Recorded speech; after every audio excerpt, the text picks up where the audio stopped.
today. A little preview of what Biden has planned to speak about tonight. Also, the FBI raids Rudy Giuliani's New York City apartment as part of a Trump-involved probe. We've got a lot coming up, and it starts right now.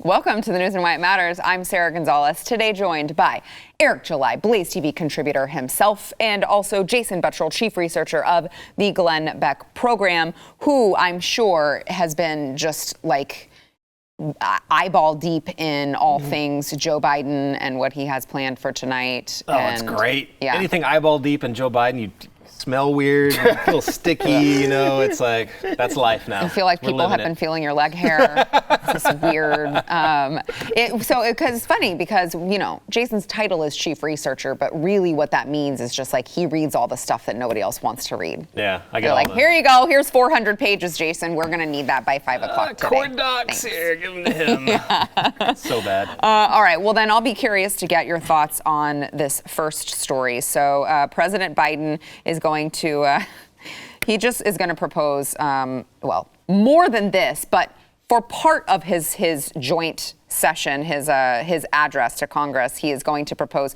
$1.8 trillion in new spending initiatives and tax credits over the next decade.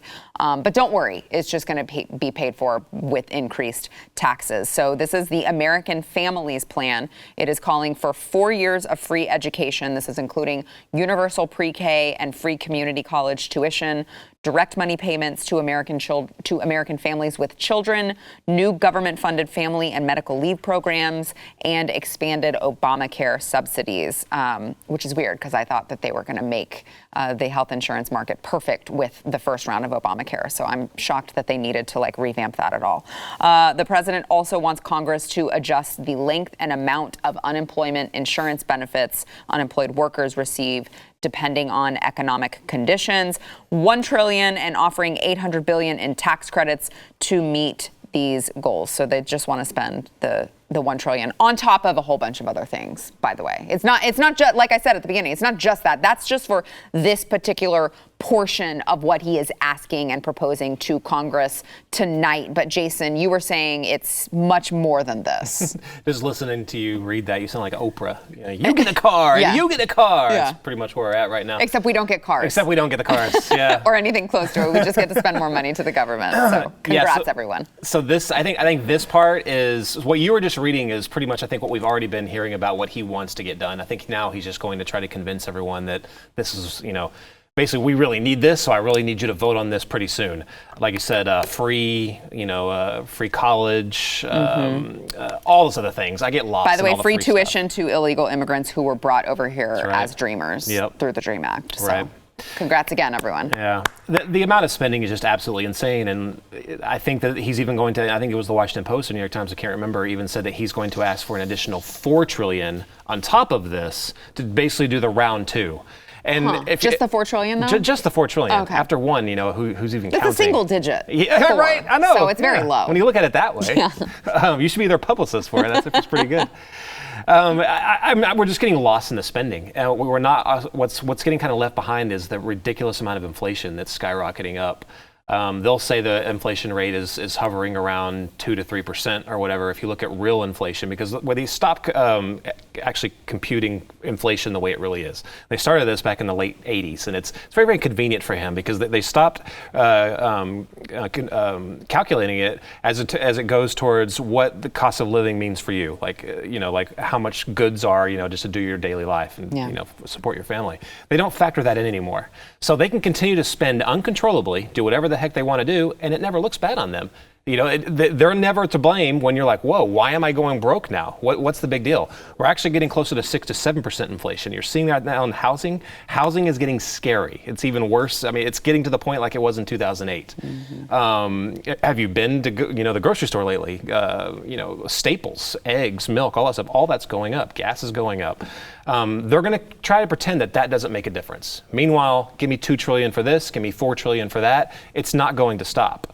I think tonight is a very, very big night. Sometimes historic things happen when they do a joint, address of Congress.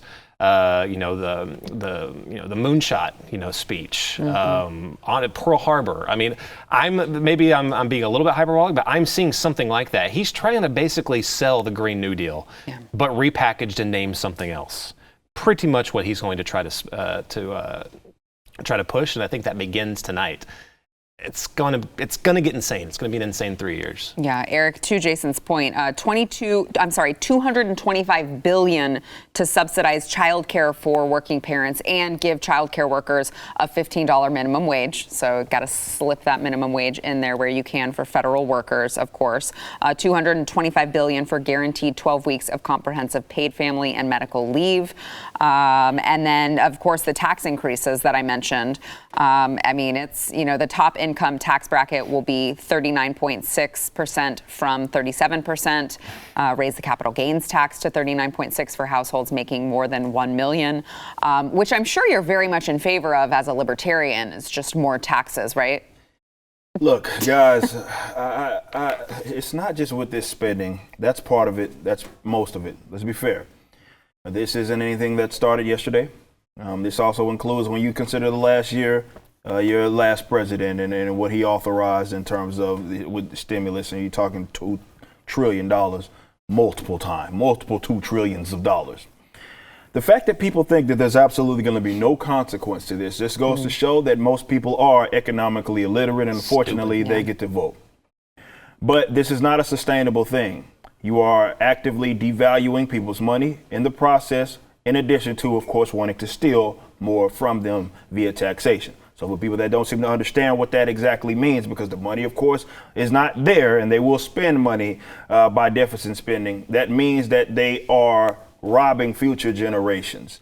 So they're stealing from you, your kids, and your kids' kids, which is why I constantly word that. That is not a sustainable thing. And to act like there's going to be absolutely zero kickback from this is reckless. It's silly, but it's something that if these Republicans claim to value such liberty so much, which is bullcrap, I know it is, they wouldn't ever let it get to this point. But unfortunately, we are where we're at because they have either aided in it or been useless in terms of stopping it. For the most part, they have absolutely aided in it with welfare spending, welfare statism, be it through corporate, be it through social. They've been right there with it. It's basically money that isn't there, and all they get to do every single year is basically spend money that, of course, they stole from you and money that they don't have, and they argue on things where the money needs to go. That's essentially what happens. Instead of you keeping all of it, for that matter, or at the very minimum, most of it. I do think that at some point, we talk about bubbles and at some point it has to burst. We all know that. How difficult that's going to be on people, that's yet to be determined. But it's something that you need to be taken seriously, which is why I'm always telling folks to invest in other things, be it in not just with property. I'm talking like Bitcoin. I'm talking those other things to help yourself out, because this is not a sustainable thing. At some point, this bubble has to burst, and y'all need to be taking this seriously. Look, Republicans, or the people that generally support them, I've been yelling this for a very long time. I think that people, or rather, if you put at the top of their platform, let's say Republican Party, I think one needs to move immediately if we want to at least try to stop this. If you think that they have an ounce of caring about liberty in their bodies, moving to the top of the list needs to be decentralization, not trying to get the right people to spend money in the ways that they want it. No, I'm saying pulling the absolute plug from these people, because you're seeing right now that it doesn't matter who is really in office, but it's much spend, tax, and spending even if you don't have it and you can't tax it. That is reckless, and at some point this bubble is going to pop, and you're going to see a lot of American people, a lot of American families that their savings is going to be gone, and not just that, they're not going to have anything to absolutely dip in, whether it be with the goods or what have you being created by someone else, being able to exchange it. This is something that is not sustainable, and I want the American people to really start taking that stuff seriously. Well, it is interesting, to Eric's point, Jason, when President Obama was in office, it seemed to be a talking point of the Republicans all the time. Look at how much we're spending, look at the deficit, look at the debt.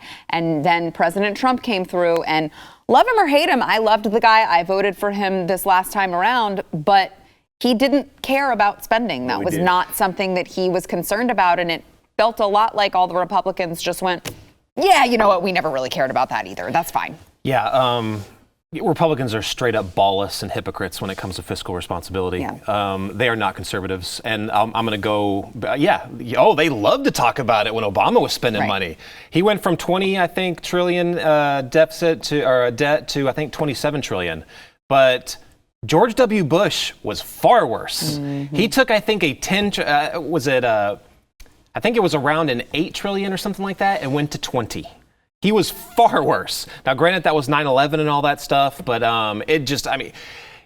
everything has snowballed really since the 1960s when we became the prototypical welfare state. Yeah. Ever since then, there has been no push-pull. It has been getting progressively worse. Hell, Richard Nixon was one of the worst. I think by the time he left office, I think he increased by like about 100 to 200 billion up to around 460 billion. I am such a nerd.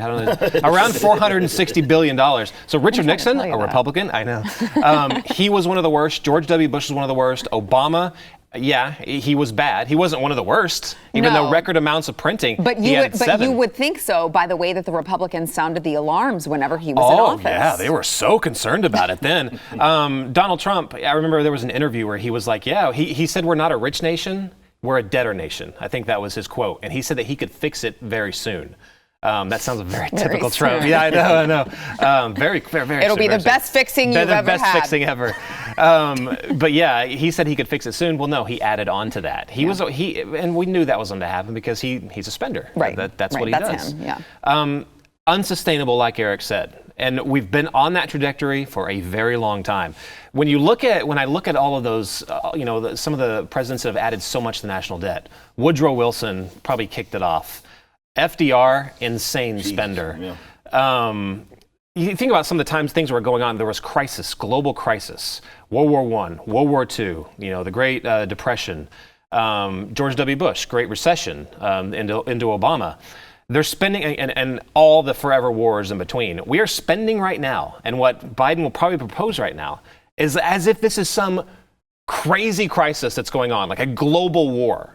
Granted, pandemic and all that stuff, situations that they kind of led us into, we didn't have to be, where we're at right now. But they are spending like we are in a major global conflict or war.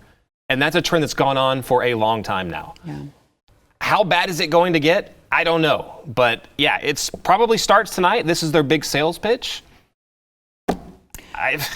I'm worried. I am worried. I don't even know what to see tonight. I'm worried about people need to start taking this stuff seriously. Like, not just when Obama says it or when there is a Democrat that, be it in Biden, is proposing some sort of deal, be it a Green New Deal or so. No, you need to be principled in this stance. And as far as I'm concerned, I know there's a lot of people that will watch the show that are generally more favorable of the Republican Party. I feel like if no matter be it Senate, House, even at the state and local level, it doesn't even matter. If they aren't moving towards whatever direction that is the opposite way of what we're going, and that's not number one on their list, they're useless. Yeah. Period.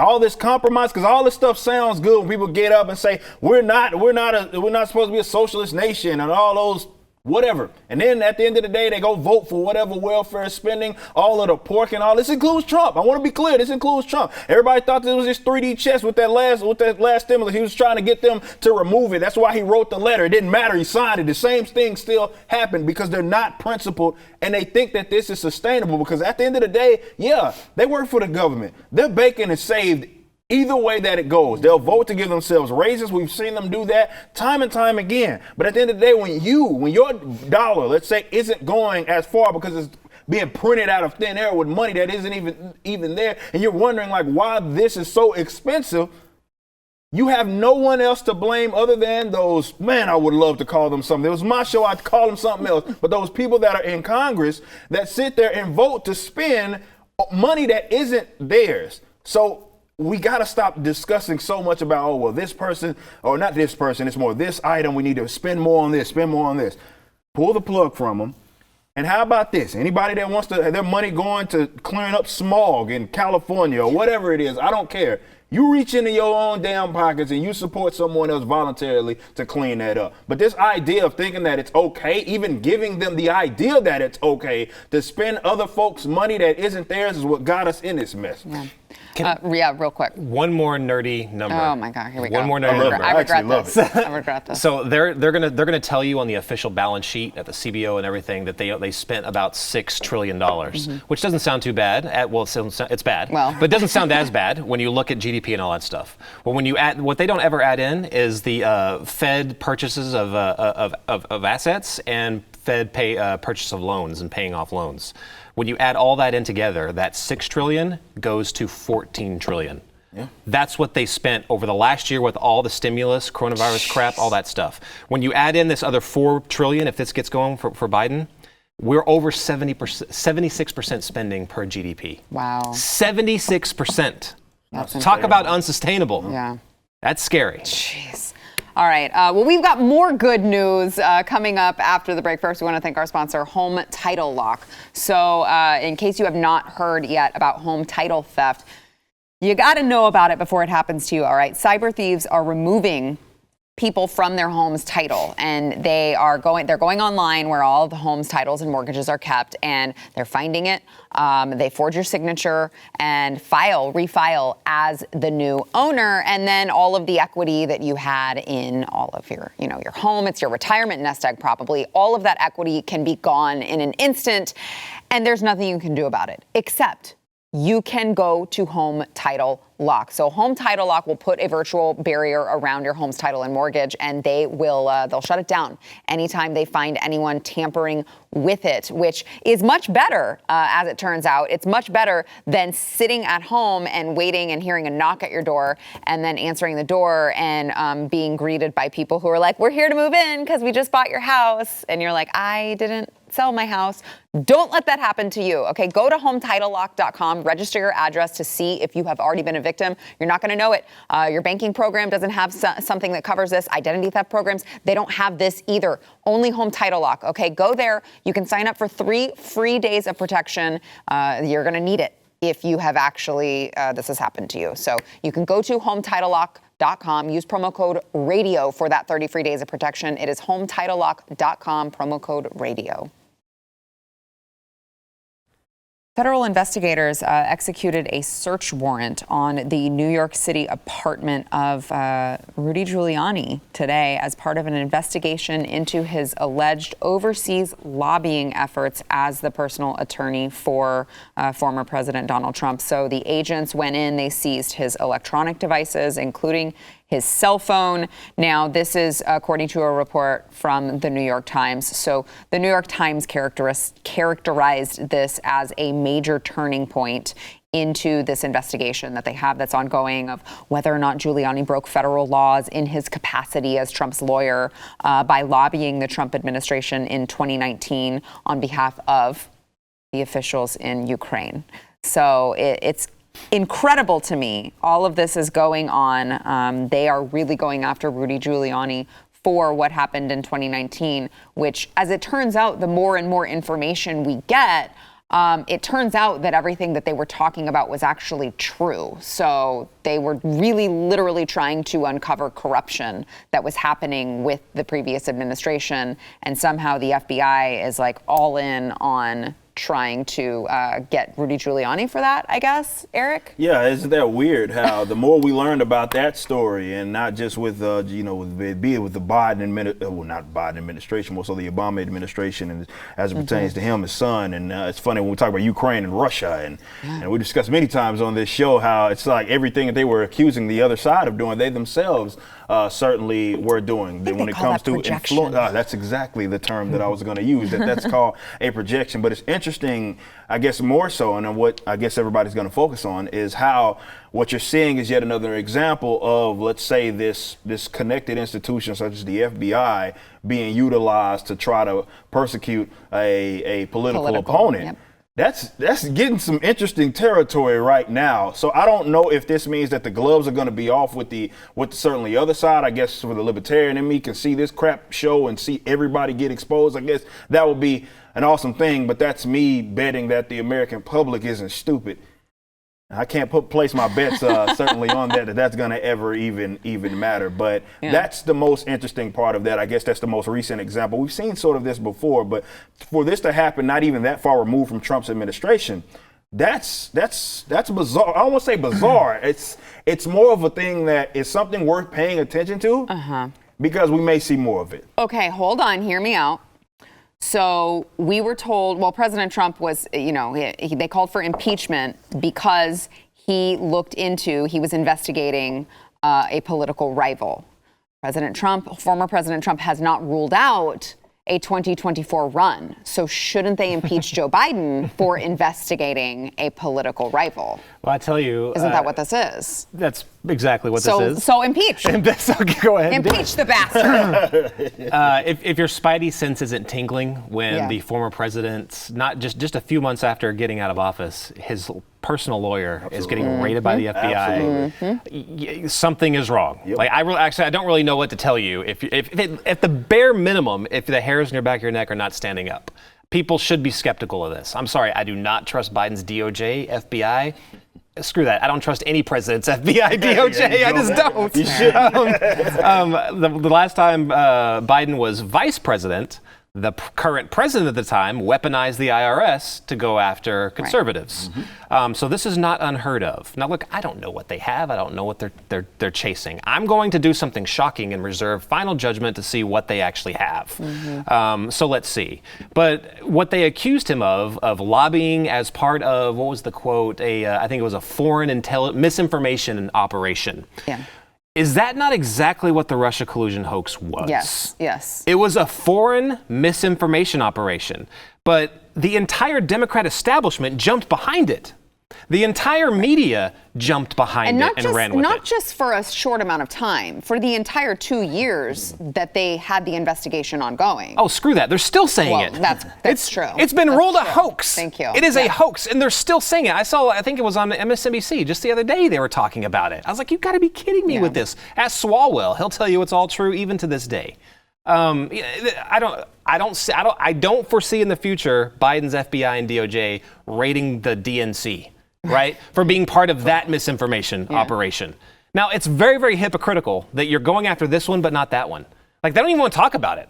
The Democrats, their lawyers, all of them were running this through Christopher Steele, and ties to Russians. Like, again, what they accused the Republicans of, they were actually guilty of doing. They don't want to talk about that. They just want to concentrate on Rudy Giuliani. It's absolutely ridiculous. It is interesting, too, because you would think if Rudy Giuliani was if he really was just making stuff up, if this was all just like, they treat him as if he's some conspiracy theorist, he's some tinfoil hat wearing, crazy conspiracy theorist, why not just leave him alone? No. Look, they're trying to clearly send a message. Right? I mean, that's clear and obvious. Yeah. I mean, they want Trump to, metaphorically speaking, hang for everything. This entire last 4 years. That's what they want. They've made that abundantly clear. Which is so weird. They won. Yeah. They won. Get over it. Move on with your guy, right? It's like they have absolutely nothing else to cling on to. And I don't know if it's necessarily just a threat of him potentially, even though it doesn't seem that he's expressed it, but you can't leave anything out the window with that guy, that he'll run again. It's just everything that they thought he stood for is a problem.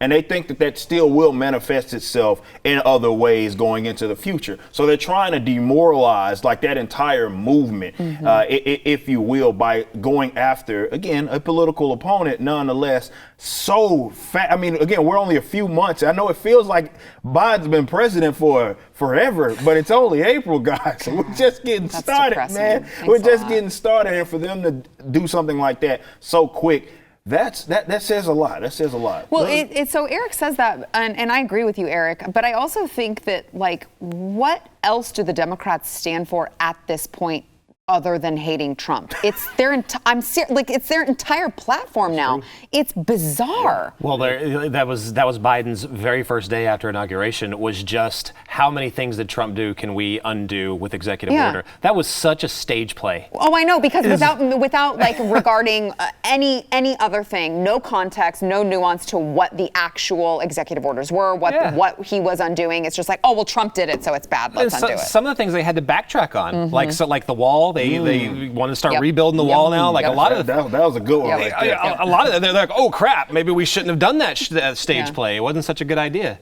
I tell you what, I think the Democrats are scared to death of Trump running again, and Trump is a phenomenon. He really is. I mean, he grabbed a large portion of the country. Actually flipped, they don't talk about this a lot, but flipped Obama voters. He brought in people that voted for Obama, and then when he came along, said, I can't deal with this craziness, and went and voted for Trump. Normally, they wouldn't have voted for Trump.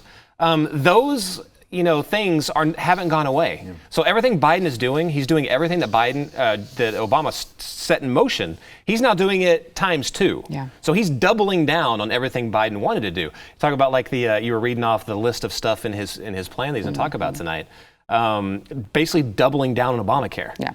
That's the most hilarious leftist thing ever. So they'll propose something, it fails catastrophically. It's totally broken. But then they're like, let's do more of it. Yeah. Maybe if we throw more coal in the fire. So government. So government. Yeah. Well, but if you just keep spending money on something when it's failing, eventually it'll work. It'll stop setting fire and it'll eventually snuff the fire out, maybe. Yeah. Every time. Isn't that funny how government works like that, where no matter how many times they fail, there's no problem, definitely with the authoritarian left, there's absolutely no problem that they look at that they don't think they could just spend more money to fix. Not Amazing. Amazing. All right. We got to take a break. First, we want to thank our sponsor, Built Bar. So if you are not yet one of, we talk about cults all the time and political cults. This is a cult you actually want to be a part of. It's the Built Bar cult, okay? If you have not yet joined, you have to. It is the world's best tasting protein bar you will ever have. It's covered in 100% chocolate. And so if you're eating another protein bar, which by the way probably tastes like cardboard, I would advise you to go on to BuiltBar.com right now. Go look at all of their flavors. They've got salted caramel. They've got dark chocolate chip cookie dough. They've got coconut brownie chunk. They have got all of these amazing flavors, and it tastes like you are eating a candy bar, but you are eating something that is going to be healthy for you. It's high in protein, it's high in fiber, it's low in calories, it's low in carbs. I promise you, you're going to love it. Okay, you can go to BuiltBar.com, use promo code NEWS15 right now to save 15% off of your next order. It is NEWS15 at Built Bar, B-U-I-L-T, BuiltBar.com. All right, let's talk about the ban on menthol cigarettes that is coming down the pipe. Now, the report is that the White House is expected to ban menthol cigarettes. Now, it's weird on its face. You're like, why menthols? What is going on? So the argument, of course, is that it is disproportionately harming the African-American community because it's like 3/4 of menthol cigarette users are African American, and menthol cigarettes are very, very smart. I mean, they target certain communities on purpose. So those damn menthols. So they say the blacks have been disproportionately hurt by cigarettes, by the menthol cigarettes, which they say are harder to stop and more addictive because of the menthol. And then on top of that, it's very similar to the vaping, the flavored tobacco, the flavored vapes. It's just like the fruit flavors. So they wanted to ban it for young people because they think that it attracts young people, encourages them to smoke menthol cigarettes. So I just want to say, Eric, you're welcome. All the white people want to say you're welcome because they're here to look out for you, Eric, the black man who can't make decisions for himself. Of course. Ain't nothing like the Biden administration, which has a history of supporting the drug war, doubling down on just that. Though people won't generally look at that as such because this isn't like a prohibition effort when it comes to like cocaine or something of that nature. But it's going to be basically the same effect when you turn 20 million people or so into criminals overnight because you want to ban menthol cigarettes. It's not like they're going to end up being completely removed. I'm pretty sure Mexican cartels are looking at this like, oh yeah, we're about to get paid tonight because that's all that it benefits. It is an interesting thing because, of course, though they're trying to save, supposedly, that's the only reason why something can be bad these days. You have to look at it in terms of its disproportion. So does it impact black people more? Oh, well, then that's bad, if that in itself is bad, because of representation reasons. But nonetheless, looking at that all that does is criminalize people in the event that they, if you're talking about an all-out ban, in the event that they possess the menthol cigarette. So what you're going to end up with is more conflict with, of course, the police that they supposedly hate, want to defund, and they want to get off black people's necks. What you're doing right now is ensuring police conflict. And even the ACLU had conceded this point. They brought up Eric Garner, for those of you that don't remember. His didn't have necessarily anything to do with menthol cigarettes, but he was choked out for selling loose cigarettes. So this idea that can't end up in your death or end up with more police conflict for something that is, it's funny, it's coming from the party of my body, my choice. So often, and now they're wanting to ban, stop, of course, black people. They got to save black people from themselves because, they're smoking these menthol cigarettes which are, of course, bad for them, and they don't know any better. So, and because they're targeted, they're not smart enough to really assess if this is something that they want to assume a risk and they want to do. But this is Joe Biden, or rather his administration, doing exactly what they have historically done, to act like ever the Democratic Party has been the anti-drug, or not anti-drug, or more so the anti-drug war party, is completely nonsensical. But this is exactly what you should expect when you consider Mr. Crime Bill Joe Biden. Well, not just him, but Kamala Harris. Oh, she loved locking up black people for drugs. Exactly. So it's par for the course for them. That, absolutely. Thank God for all these white liberals, and like how they get to pick and choose, what's racist out there, and how they get to pick and choose, how to best take care of the black man. You know what I mean? Because the black man can't take care of himself. They don't know how to get IDs. Any of that stuff. Stupid. I can't either, Eric. I don't know how to get on a computer and find a vaccine site. We're just too stupid. So thank you, Jason. Brown people, How can people that are this... it's hard to even fathom how they're popular and how they're controlling government right now. They're so obviously racist. They're so obviously pandering. How do they have any support whatsoever? They're considered the virtuous ones. You have to wonder what 2022 is going to look like. You really do, because I mean, you hear this and I'm like, look, there are some stupid Americans, but I have a hard time believing there are that many stupid Americans who don't see through this. You have to wonder if most of it was just get President Trump out. Yeah. And then maybe the pendulum swing back. Right. It'll fix itself in 2022, maybe. That's what I was saying earlier. It's like these are the exact same policies that ushered in this huge shock upset of Donald Trump. I mean, That's true. That's very true. Good point. They're taking something bad, making it double bad, and expecting a different outcome. Yeah. Like, it's hard for me to fathom. And this menthol thing, I'm sorry, this really gets under my skin. This really gets under my skin. It's so bizarre. What you got is a bunch of nerds, right, that probably went to Columbia or whatever, or what's the really in California, Berkeley or something like that. And they're looking through all these stats, and they're hoping to find disparities in certain areas. Absolutely. That's what they do. Oh, that's all they do. They're praying for it, and they're going through, and their boss is like, I don't care how ridiculous it looks. Just if you find something, put it on my desk. Menthol cigarettes! They're racist! Let's do it. Biden's ready to sign the bill. That's what happens, though, when your obsession is with disparity. And that's what happens with that side. They are so focused on trying to look at things and find if there is an over or underrepresentation, which is, of course, nonsense when you consider not only how much we differ just between the individual races or genders or sexualities and all of that. We all, of course, differ there. But this idea that there would ever be like this equal representation of anything is complete nonsense. As the great Thomas Sowell once said, the same man isn't even equal to himself on different days. But they are so obsessed, and they committed to this, obviously, as a game plan.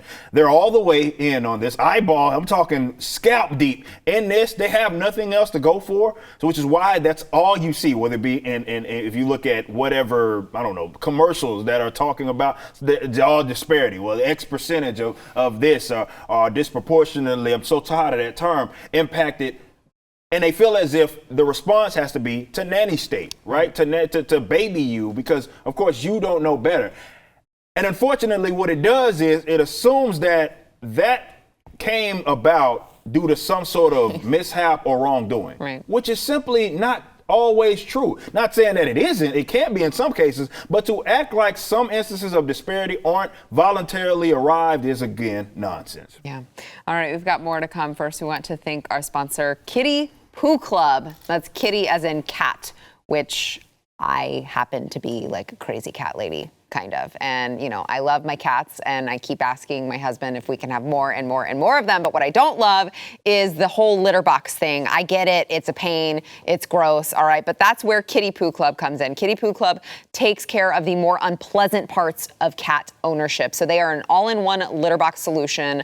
It's very convenient. They send you a affordable, high-quality, recyclable litter box that is pre-filled with the litter of your choice, which, by the way, they've got like the best ever. And they've got the big, what am I thinking of? Silica flakes that don't, whenever the cat comes out of the litter box, it doesn't like track all over your ground. They actually stay in the box. It's amazing. It's eco-friendly. And when the month is up, you just recycle the box, and Kitty Poo Club is going to deliver a new one to you. So you don't have to change the used litter. You don't have to like go outside and rinse out your box and stuff. Ugh, gross.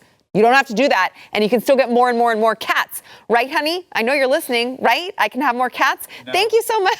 Thank you so much, Kitty Poo Club. Wow, wasn't expecting that. So give yourself the gift that keeps on giving the whole year. More cats, and also a Kitty Poo Club subscription. Right now, you can get 20% off when you set up auto ship. You can go to kittypooclub.com. Use promo code Y, that's WHY, at KITTY, kittypooclub.com, promo code Y. Joe Rogan is under fire. I feel like he's under fire every day for something new. Leftists think that they can cancel him. You're not going to cancel Joe Rogan. I don't know if you've noticed yet. He is uncancelable, but they are trying to get him removed from Spotify after he dared suggest that healthy young people should maybe, I don't know, not get the COVID-19 vaccine, which, by the way, has not been FDA approved, only authorized for use. But how dare he suggest that maybe we should look more into it? And I don't know, do more science on it. Here is the Joe Rogan clip he is in so much trouble for. And people say, do you think it's safe to get vaccinated? I've said, yeah, I think for the most part it's safe to get vaccinated. I do. But if you're like 21 years old and you say to me, should I get vaccinated? I go, no. Yeah. Are you healthy? Are you a healthy person? Like, look, don't do anything stupid, but you should take care of yourself. You should, if you're a healthy person and you're exercising all the time and you're young and you're eating well, and like, I don't think you need to worry about this. Yeah. That even saying that I'm not going to inject my child with the vaccine is controversial. Yeah. It's crazy. Because again, we are not talking about even the flu that we just found out killed 22,000 people last year. We're not talking about that. Right. We're talking about something that is not statistically dangerous for children. No, I think but yet people still want to get your child vaccinated, which is crazy to me. That's my man, Dave Smith. Which, by the way, speaking of this not being statistically, this is not a danger to children, the flu is. The flu very much is. More, probably. Insane. Like, way more children die from the flu every year than COVID-19, which is, you know, again, I know there are going to be these random cases every once in a while. Well, this child died and they had underlying conditions. It has an article on it. You know if it happened. Right, for sure exactly, because there's an article and it makes it sound like the kids are dropping like flies to COVID-19. That is not the case if anyone has lost their child. I mean, trust me, my heart goes out to you. But again, it is not a one-size-fits-all solution. Certainly not when you're talking about like a statistically insignificant number of kids who are even showing symptoms of this virus, and now the left can't handle it. They can't handle someone sharing their own opinions about their science religion, really. Well, yeah, but all this does is it highlights how that's exactly what it is. It's like a religious sort of cling. So when I say that they're in a cult and they respond like that, that's why. Right. See, it's not about being truthful. They don't like people. When you look at, I know they like to say that it's Mr. LeVar Burton, it's consequence culture, and it's not cancel culture. No, that's exactly what it is, because they don't like the fact that there are people that are in positions of influence that say things that are to the opposite or the antithesis of their little cult. So they want them completely removed. Now, of course, it's all good. You can say things that are under question all day long, so as long as it aligns with them. What he said makes all the sense in the world. You don't have to take his word for anything. Go look at data everywhere, not just in America and the individual states. Go look at them everywhere. And what you will see is that age and health demographic that he's referring to, it's almost zero in terms of, if you're looking at the grand scale, when it comes to the impact if they're being hospitalized or dying from it. In fact, you can actually go older than that. And he said healthy, by the way. Yes. He didn't say young People with adults with underlying, comorbidities or something like he said that. healthy young adults. Yes, exactly. So it's nothing even egregious about what it was that he said. But that in itself is the problem. It's that Joe Rogan is a person of influence. He's impactful. He's culturally relevant when you consider his not just his show, but his context with the MMA and everything, UFC. He's a very influential man. And they don't like influential people. And that's what this whole cancel culture, if that's what you want to call it, whatever you want to call people just being completely removed from the face of the earth without being removed from the face of the earth.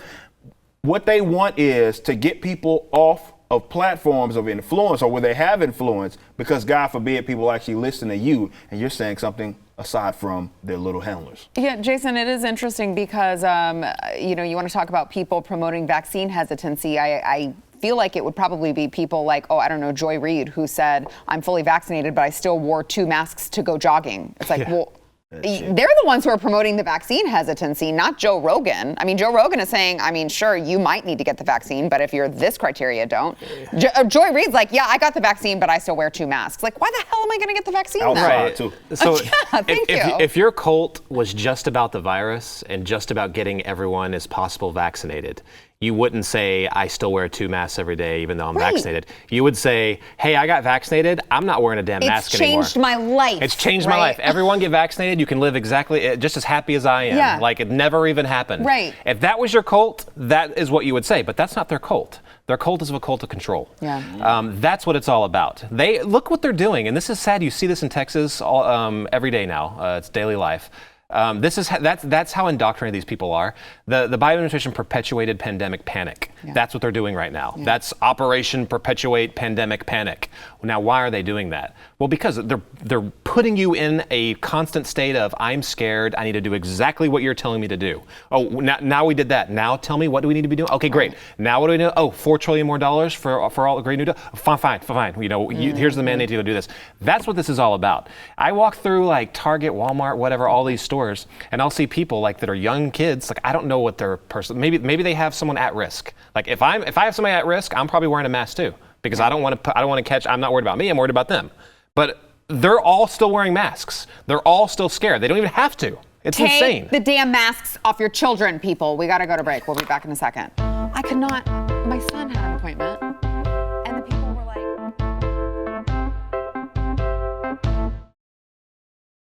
Hey, don't forget tonight, the Glenn Beck TV special tonight is going to be live reaction to Biden's big speech. We've got Glenn Beck, and Mark Levin is going to be joining him. Also, the most famous person probably on this network, Jason Buttrill, is going to be there. Sure, yeah, I heard he's going to be there. Word's out on the street. Did you hear? Yes, I Oh think my he might have gosh. walked through the front doors. Were you fangirling? Yeah, a little bit. Might have asked for a selfie. But Glenn will be joined by Jason. I think Stu's going to be there. They're going to have Steve Deace on. So they will all be giving their reaction to Biden's big speech. They call it a big speech on here. By the way, it's at 8 Central, 9 Eastern. You can find it on BlazeTV and YouTube. They call it a big speech on here, but I don't Is it going to be a big speech? Well, I think big in the sense that that's probably the latest he's stayed up in a while. Yeah, they're going to give him extra pudding for this one. And be like, you did a great job, Joe. You get extra tapioca tonight when we put you to bed, sweetheart. So what are the odds that the next 1 to 2 days after this speech, he's just not seen at all? Needs that much recovery time. He's got like 3 IVs. Yeah, exactly. Just saying. All right, well, what you guys don't cover, we will cover tomorrow on the news.